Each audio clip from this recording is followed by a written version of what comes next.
कोई ना कोई जादू तो जरूर करवाया उसने आलियान पे। देखा, पहले तो उसे घास ही नहीं डाल रहा था और अब तो उसके आगे पीछे घूमता है। और तो और उससे लड़ने के चक्कर में ना आपसे जबान दराजी भी शुरू कर दी उसने।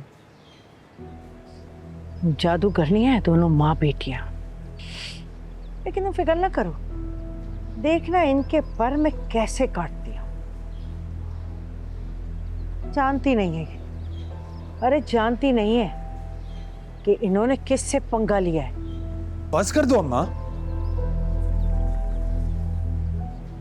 ये सब क्यों कर रही हो उसके साथ?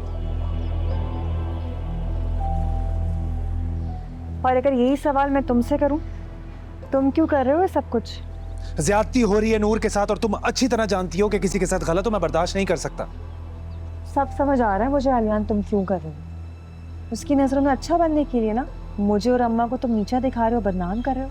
मगर कोई फायदा नहीं है, क्योंकि उसकी नजरों में तुम्हारी कोई अहमियत नहीं है और ना ही तुम उसकी नजरों में अहमियत के हामिल हो। जो मर्जी कर लो ना, तुम उसकी नजरों में जाहिल उजट ही रहोगे। जिस तरह उसकी बड़ी बहन तुम्हें जाहिल समझ के छोड़ के चली गई, बिल्कुल वैसे ही। बस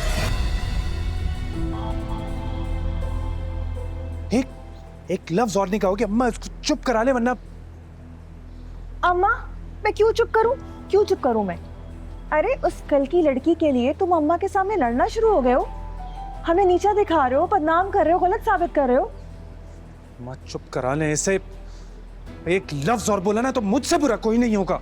अरे ठीक ही तो कह रही है बहन, तुम ठहरे अनपढ़ जाहिल गंवार। पता नहीं मजबूरी में की हुई शादी को तुम क्या समझ बैठे हो।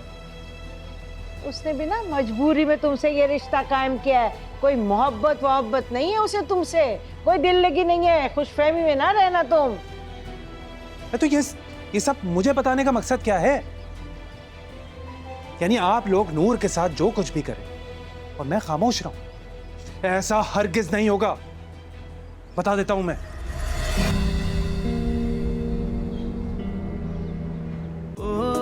माहिया ये दर्द बांट ले, घर में